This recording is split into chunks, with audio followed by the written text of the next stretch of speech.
pesa yo nini pona bolamu na yo na pesa yo nini pona maso salenga nazalaki mokufi ya ose kwisinga ye.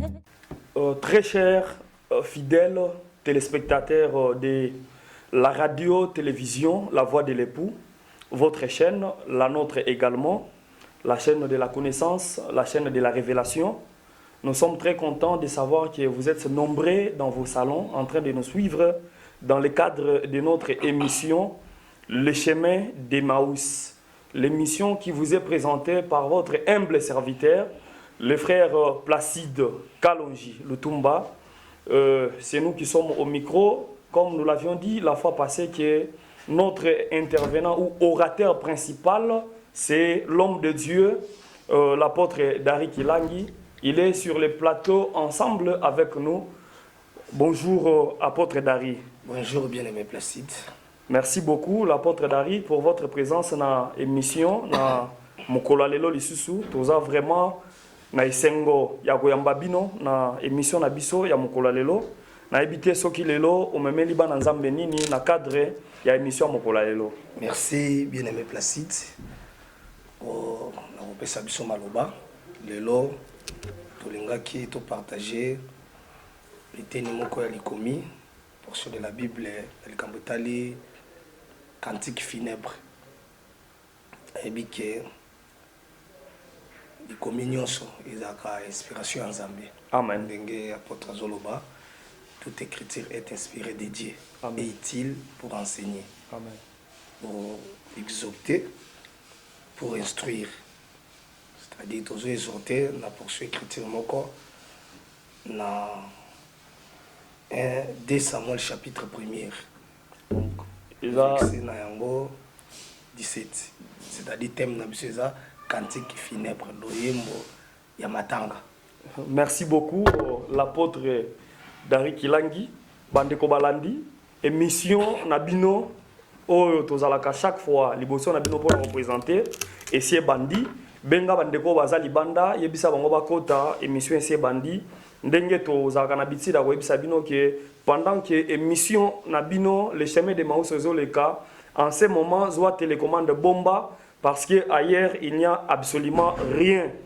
Bouti kolanda l'homme de Dieu l'apôtre Dari Kilangi alors bien matière to thème oyo toko traité na cadre émission na biso le chemin d'Emmaüs lelo ezali les cantiques funèbres oyo attiré yango na livre il y a 2 Samuel chapitre 1er verset 17 bozala branché ko bougete landa maté nazo croire que na kati ya lobanzambe nguye ezali na kati ya lobanzambe délivrance ezali na kati ya lobanzambe okozwa connaissance et révélation ezali et surtout que notre chaîne c'est la chaîne de la révélation. Apôtre Dari ozana maloba pona otalisa bana nzambe cantique funèbre na molai pe na bokuse na yango nyonso maloba na mboka na bino. Tozui d'abord écriture 2 Samuel chapitre 1 verset 17. 2 Samuel chapitre 1 verset 17. 2 Samuel chapitre 1 verset 17. Voici les cantiques funèbres que David composa sur Saül. Tala loyembo ya matanga o Dawidi abongisi pona Saül. Et sur Jonathan son fils. Et pona Jonathan monane ya mobali. Et qu'il ordonna d'enseigner aux enfants de Juda. Ba pesinzela batangisa ngo bana nyonso ya Yuda. C'est les cantiques de l'arc. Eza loyembo ya litimbo. Il est écrit dans le livre du Giste. Et komami na mokanda ya moyenge bento baksi Matthieu chapitre 1er verset 6. Matthieu chapitre 1er verset 6. Verset 6. Obed engendra Isaïe. Obed asa botaki Isaya. Le roi David engendra Salomon de la femme d'Uri. Mokonzi Dawidi abotaki Salomon na mwasi ya Iri. Ba écriture mosuto ko bakisa yango ndeka tozotambola ko bakisa explication na matangi ya liloba na ye. Amen. Tozo expliquer le peuple de Dieu cantique funèbre. Loembo ya matanga. Soko tangi Bible bien, omona Saoul na Jonathan bakufi bazoué la David message David on bazou pese message azokata bilamba pe azosala matanga azolela na bato ni nyonso tango akosisa kolela nde babi ke David roi David a composé loyembo ya matanga cantique funèbre pour na Saul et Jonathan son fils. C'est que nzembo wana ezolobelaka matanga ya Saul pe matanga ya Jonathan na boya kuna. Mais ce qu'on dit déjà par définition cantique funèbre c'est l'enseignement. Amen. Wana to fondé en haute parce que la Bible dit que David a composé le cantique funèbre pour na Saul et Jonathan son fils a ordonné ba enseigner yango ba vandi ya Yuda, c'est-à-dire cantique funèbre c'est l'enseignement. Na koya ko expliquer yango parce que na beaucoup tout ndenge to lobaka na lingala na beaucoup tout eza que cantique funèbre c'est la prédication de la croix. Mais na okoma kuna na avancer nan les lots ozo introduire seulement thème na biso auto tambo lango mikolo nyos kozanga nazo se bateko so bazona na biso na télévision na RTVE chaque jeudi na 14h chaque vendredi na 9h fungola TV na o la enseignement sur les cantiques funèbres. Frère Placide na bandi ko expliquer. Oui. Déjà total déjà auteur to compositeur ya nzembo ya matanga c'est le frère David. Amen. On remarqué que David na bokonzi na ye ezaka nzembo ya liboso salite. David a composé banzembo ebele. So talon a complète d'Abner Izali na piso moruta banzembo ebele David. C'est-à-dire David azaki moyembi. C'était chanteur. Mais a composé banzembo ebele. Mais banzembo nyoso ya David ezo za la résumé na cantique funèbre. C'est au cantique funèbre to robenga yango pe cantique de la mort. Parce que nzembo wana nyonso elobelaka ka matanga. Bolandanga bien. Nazo avancer. Or David c'était roi. Nathan Naye a composé banzembo eza résumé na cantique funèbre. A Oleka son fils Salomon a royape na bokonzi. Yepe a composé banzembo ebele. Salomon pa yembi banzembo ebele. So botangi Bible bo mona ke ayembi banzembo ebele. Mais ça résumé na cantique de cantique. C'est-à-dire cantique de cantique, c'est cantique d'amour. C'est-à-dire hôtel sa bolingo za kango pa moi sinaï. C'est-à-dire yepa yembi banzembo ebele mais nzembo banzembo nini so za résumé na nzembo ya bolingo. C'est que to komi na deux cantiques. Toza na cantique de la mort, où ils ont composé par ya père. Puis toza na cantique d'amour, où ils ont composé par les fils. Là, dans Malembe. David c'est le père, Salomon c'est le fils. Parce que Salomon, sur tangi écriture tout temps à Matthieu chapitre 1 verset 6, a un fils unique de David. Parce que j'ai d'abord expliqué généalogie à David et à Jésus, tant que David, il y a Botaka Salomon. Et ça dans les pourquoi. Botaka Salomon, la femme, il y a Iri. C'est que David, moi, Nanaya Mobali, c'est Salomon. C'est que, on a expliqué le père et le fils. C'est-à-dire, ils ont deux temps.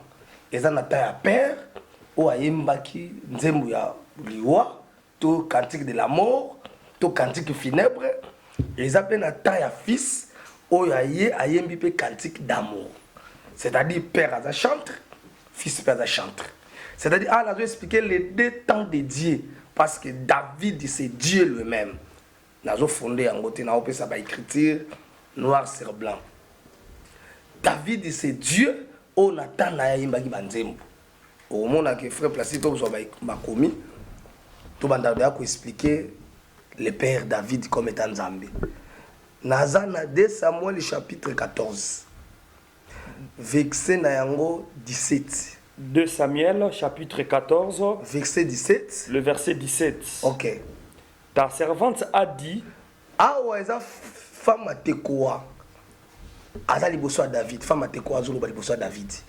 Abi mosali no mwasi alobi. que la parole de mon Seigneur le roi Maloba ya mokonzi na ngai, kolo na ngai mokonzi. me donne le repos. Epesaka nga bopemi, frère Placide, maloba ya moto ekopesa bopemi. Abi maloba ya siko continue na pesa na sanga osa commentaire na comité. Car mon Seigneur le roi Pa poyete kolo na ngai mokonzi est comme un ange de Dieu. frère Placide. Kolo na ngaza comme un ange. Olandi verset 20. Adam a présenté que David c'était Aza comme un ange. Verset 20. C'est pour donner à la chose une autre tournure que ton serviteur Joab a fait cela. Ok. Mais Kasi mon Seigneur mukolo na ngai est aussi sage aza lisusu mayele qu'un ange de Dieu koleka mwanji. pour connaître. Suka wana c'est que David aza mwanji, aza plus qu'un ange. Amen. Na zino David le roi ange. David le roi ange dans la Bible. Ce qui va le l'ange de l'Éternel, c'est l'Éternel lui-même. Dans Exode chapitre 3. Exode chapitre 3, on a vu que l'ange de l'Éternel a bimeli Moïse na buisson ardent. Moïse a moni nzete opela moto abi visu a monene bondeni abi alingia baluka pota la Bible dit l'Éternel appela Moïse. C'est que Nzambe la Bible dit non ange akiti. Maintenant Moïse a dit l'Éternel, c'est que l'ange de l'Éternel que Moïse avait vu là, c'est l'Éternel lui-même.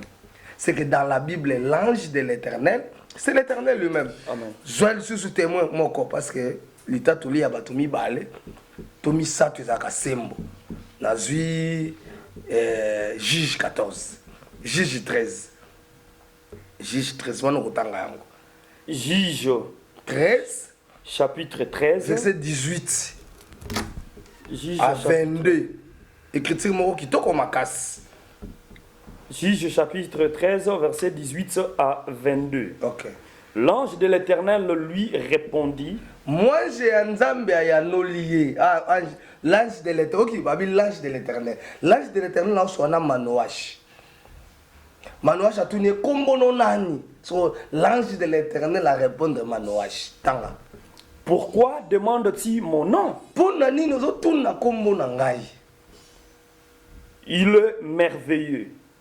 Aza merveilleux. Eza kitoko.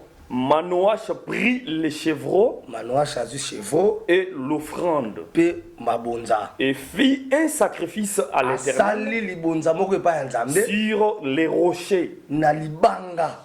Il s'opéra un prodige Asali bikamwa moko. pendant que Manoach et sa femme regardaient. Tango Manoach na mwasi na bazali kotala.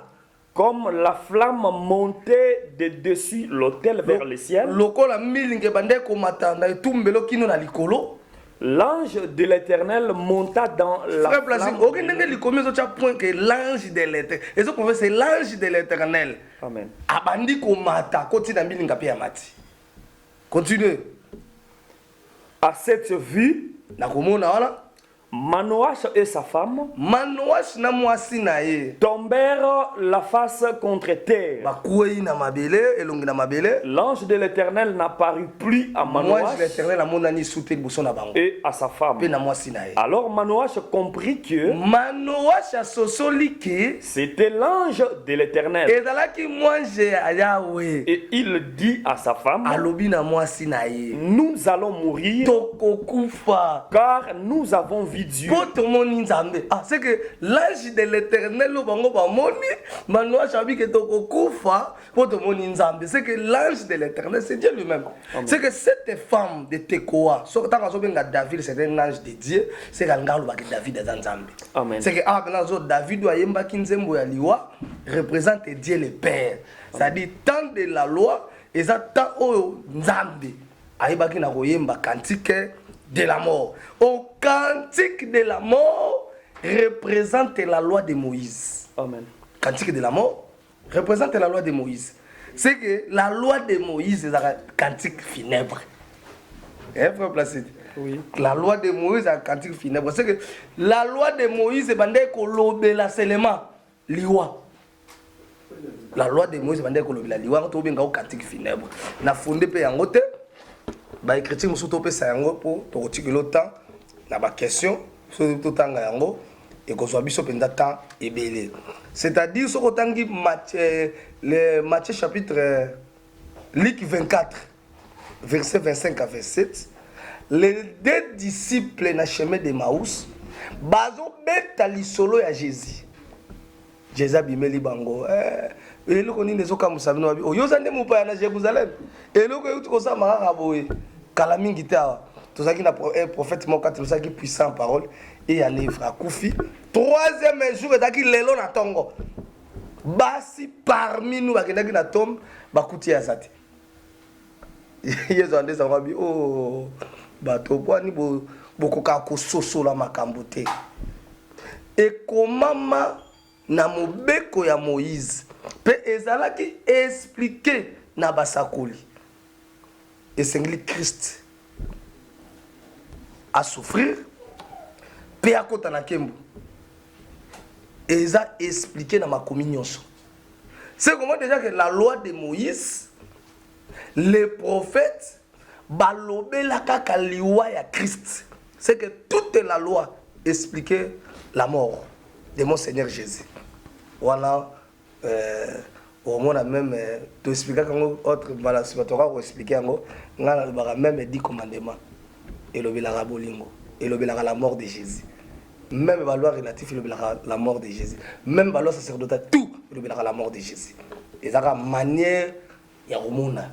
C'est-à-dire que la loi mobimba est un cantique funèbre. On va dire que la mort de notre Seigneur Jésus. Ce qu'on dit paix. Ésaïe chapitre 53, verset 1er. On a Ésaïe obeta lisolo ya liwa Jésus. Mato loba yango na balangage codé. Nanya moni lobo ko nzambe tellement que la faible plante. So kiti na scène verset c'est ba memaki na boucherie loko la agneau. Loko la brebis miouette. O ba okende kolongola poil. Ça dit afungola kata mono. Ça dit ba makomi wala tout expliquer la mort de Jésus-Christ. Na bakisi sur chrétien musoneti 1 Corinthiens chapitre 15. Wana tanga yango. 1 Corinthiens chapitre 15. 1 Corinthiens chapitre 15. Bandana verset 3, verset 3 à 4. 1 Corinthiens chapitre 15 verset 3 à 4. OK. Je vous ai enseigné avant tout. C'est l'apôtre Paul ndazuluba. Natiaki bino yambo nyonso. Comme je l'avais aussi reçu. Ndenge penga na yebaki na kosu. Que Christ est mort pour Christ akufaki pona masumu na biso. Selon les Écritures. Selon les Écritures. Les Écritures là c'est la loi. Puis il a été enseveli et qu'il est ressuscité le troisième jour. Selon les Écritures. Selon les Écritures. C'est que les Écritures là, c'est la loi. C'est que toute la loi parlait de la mort de notre Seigneur Jésus. C'est ça cantique funèbre. Il y a un moment où il y a un matanga où il y a un liwa. Ça dit c'est déjà que le père David ici, où il a composé cantique funèbre, c'est Dieu, Nathan de la loi, où il appelle ça qui mobeko. Et ça qui cantique funèbre. Naye ko expliquer ce que Salomon. Parce que le fils de Salomon peut être na reine naye. Il y a un cantique d'amour. Or le fils de Salomon ici représente le Seigneur Jésus-Christ. C'est lui le fils. Il a fondé Péangote. Au moment que David a lobby Bible solo dans Matthieu chapitre 12 verset 42. Bible lobby que reine ya midi autaki na royaume na ayaki koyoka sagesse ya Salomon. Ici il y a plus que Salomon.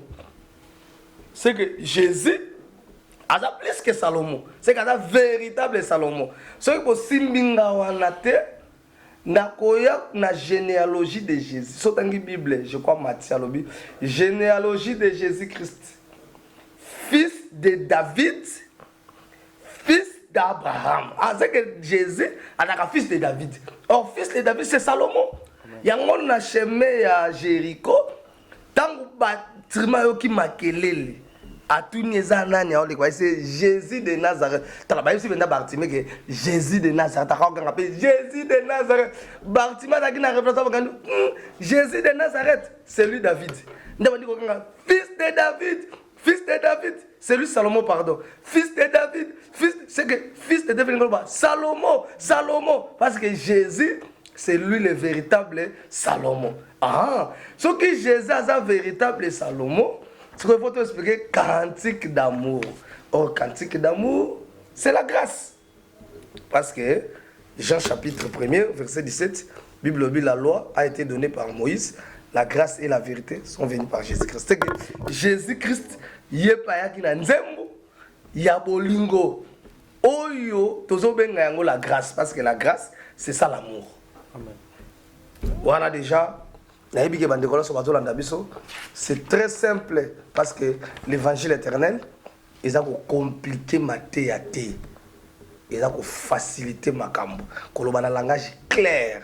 C'est que le temps de la loi, le temps du Père, cantique à Yembaki, c'est cantique de la mort, c'est la loi. Tant il y a fils, cantique à Yembaki, c'est la grâce. Dans l'anglais, sur la sangue, on a mis les frères Placide. Na cantique d'amour, na cantique de la mort, na cantique d'amour, ils ont deux cantiques. Ils ont cantique qui est parce que cantique d'amour, nzembu ya bolingo, ils ont explication ya cantique de la mort. Amen. Parce que ce que tout les frères Salomon, cantique de cantique, ils ont Bible. Cantique des cantiques. Cantique des cantiques. Zala rapide. Chapitre 8, verset 6. Cantique des cantiques, chapitre 8, verset 6. Mets-moi comme un seau sur ton cœur. Comme un seau sur ton bras. Car l'amour est fort comme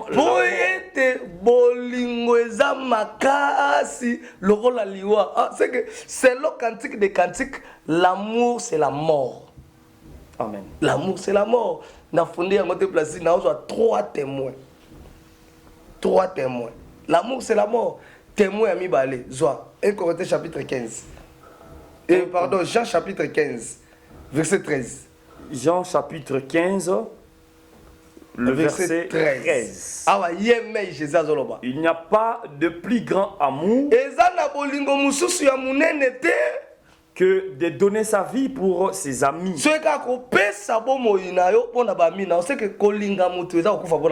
Amen. Écriture asuka ngamo na oloba yango poto gagneta Jean 3:16. Dieu a tant aimé le monde qu'il a donné. Ah, c'est que l'amour, c'est l'amour. C'est que le cantique de la mort, c'est ça même, cantique d'amour. Amen.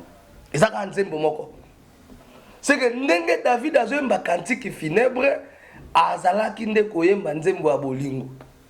Yangona Kata Nzembo Matanga.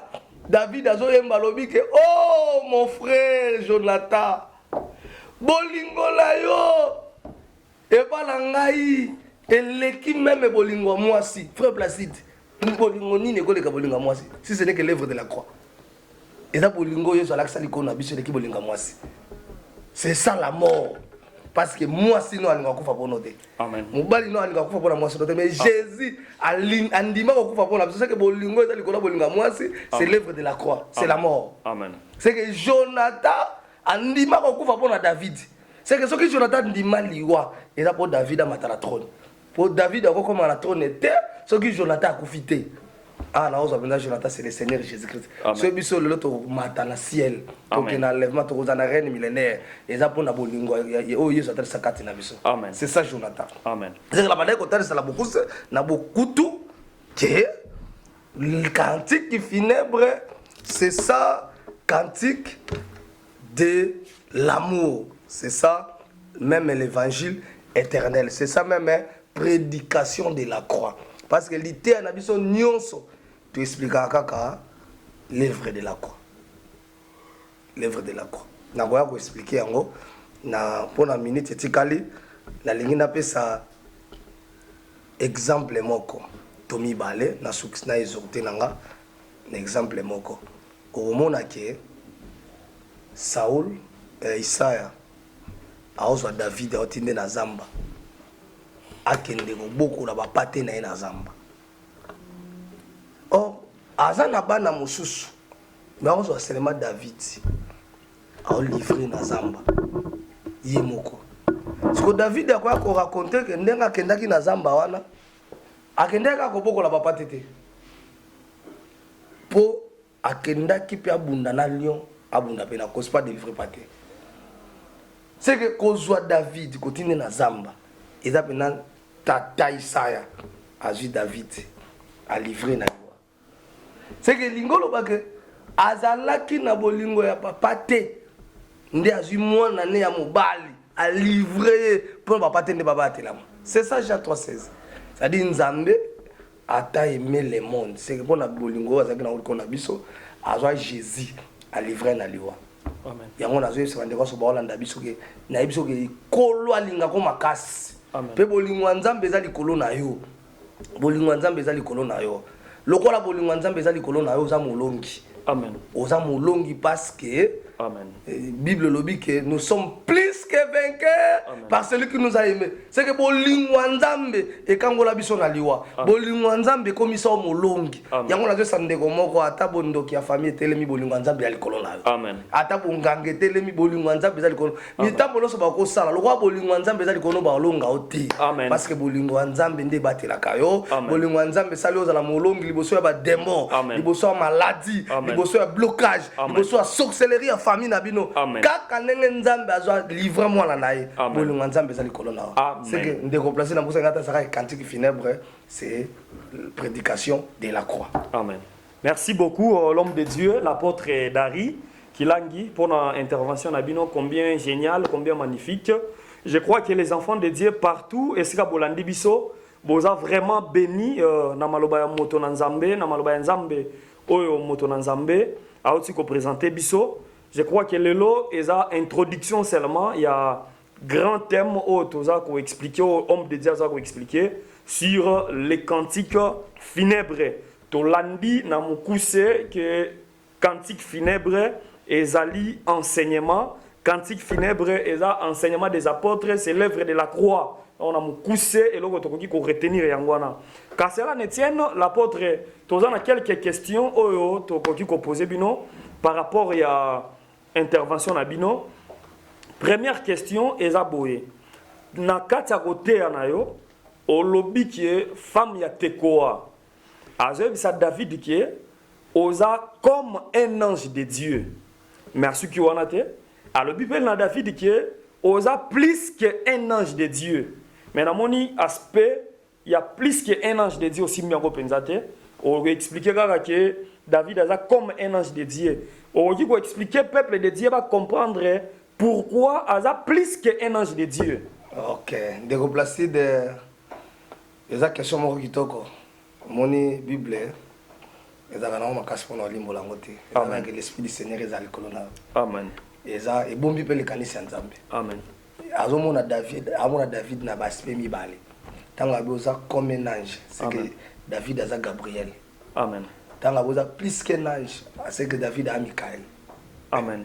Parce que ange Jésus, David wana zaka Jésus Christ.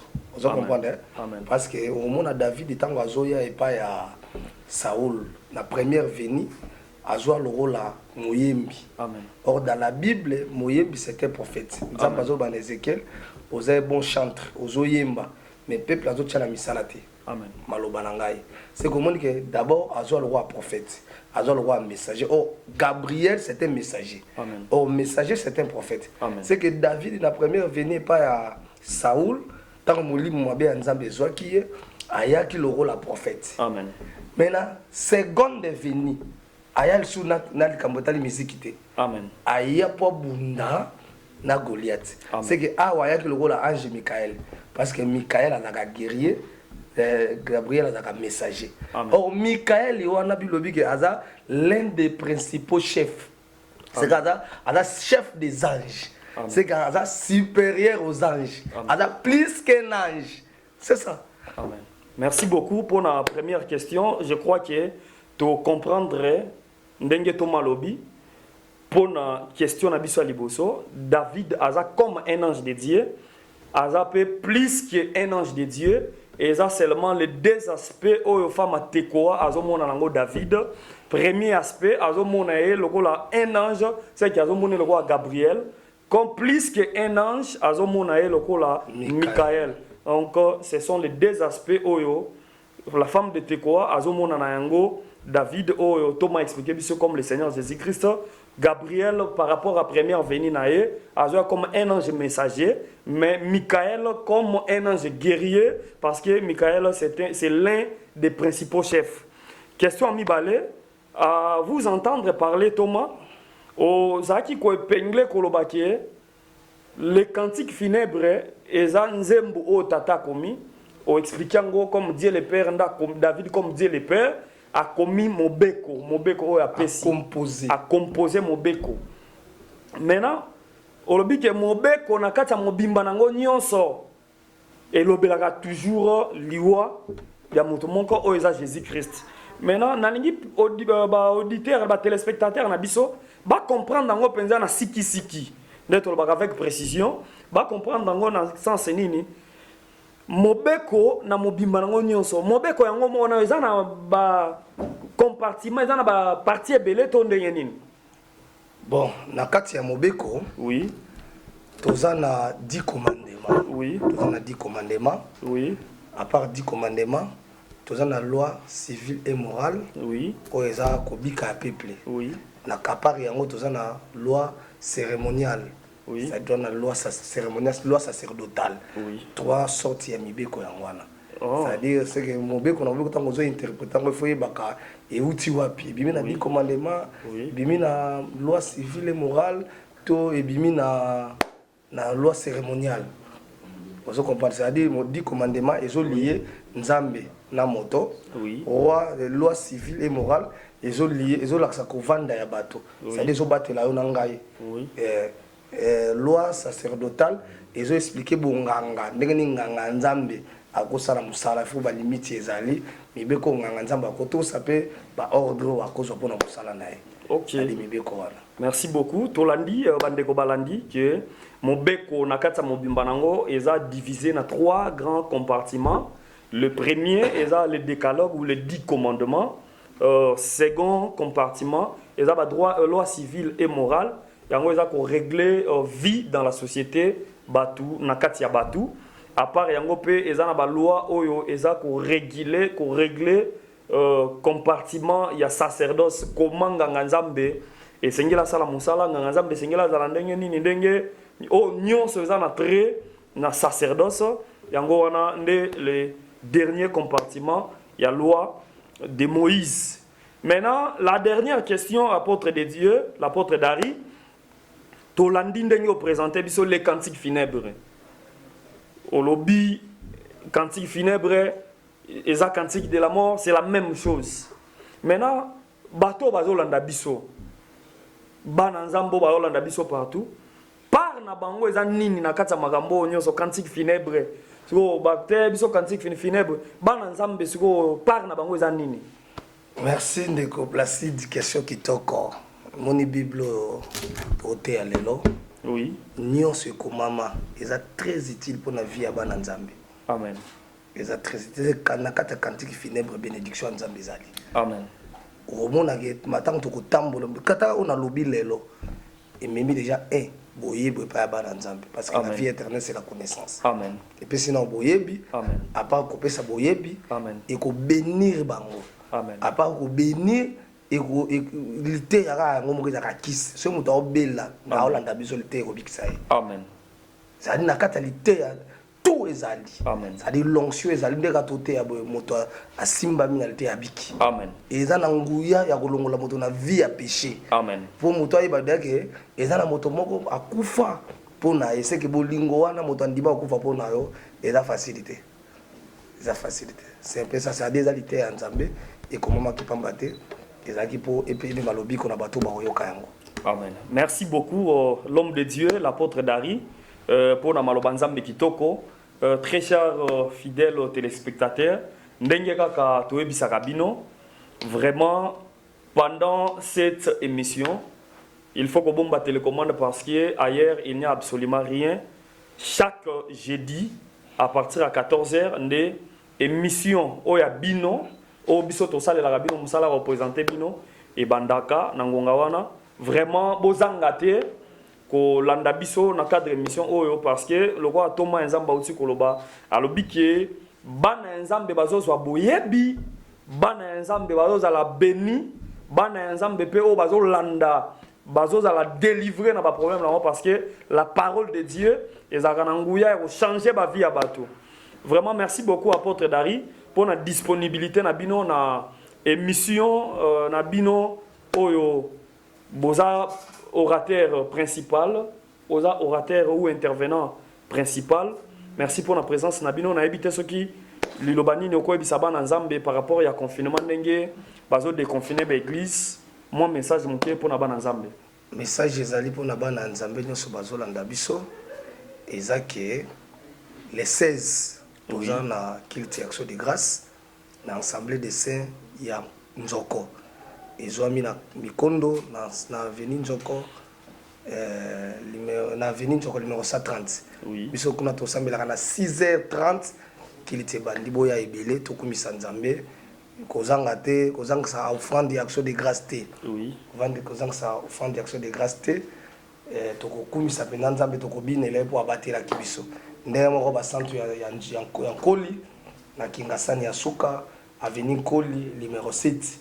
Puis bande konyoso wa Kingasani boya ebele na 8h les 16 na 8h juste tozo banda déjà kilti action de grâce kuna côté ya pasteur Emmanuel Tumba to ya ebele to yoka matea ekozala kitoko mingi vraiment bana Nzambe nyonso bolanda kibiso kimia mokonzi ezali kona bino Nzambe apambola bino apesa bino kimia to pesi pe mbote na bande konyoso bazaki kolanda biso madame nangai mama Nzuzi Trifina moi nangai mwasi ya liboso basantu nyonso frère Nzoko pe Nkoli frère Papi Kapungu Jefte JR bande kona biso nyonso frère Francis maître Jano bozabenda ibele bozolanda biso to kotanga bakombola bino na télévision te kimi ya Nzambe ezali kona bino Nzambe oyo abateli biso na bomba ya confinement apesa bino penda kimi apesa bénir bino na kombo na Yesu Christ. Merci beaucoup l'homme de Dieu l'apôtre Dari Kilangi to komina suka bandeko balandi ya émission Le chemin de Maus.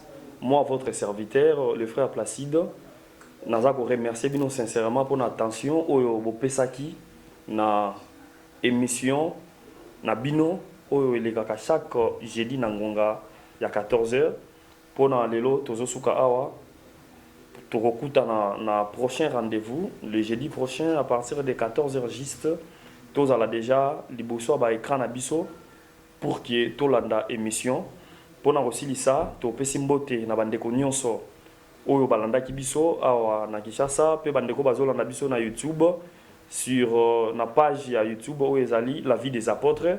So pour continuer à YouTube, c'est la vie des apôtres. Au Zoabiso, au monde émission européenne et koleka kuna. Problème est que ceux qui ont s'abonné na YouTube, zoatin au s'abonner. Au monde agaba commis na rouge s'abonner au s'abonner wana. Et au sala biso bien et nzambe a ozanga te ko pambola yo. To pesi mbote na ndeko Rodriguez Yongo. Et ce kazo landa biso mbote na ndeko Espérance, mbote pe na ndeko Shabi, ndeko Beverly. Tika ete kolo apambola bino pona lelo tosuki awa tokokutana na prochain numéro. Au revoir, merci beaucoup.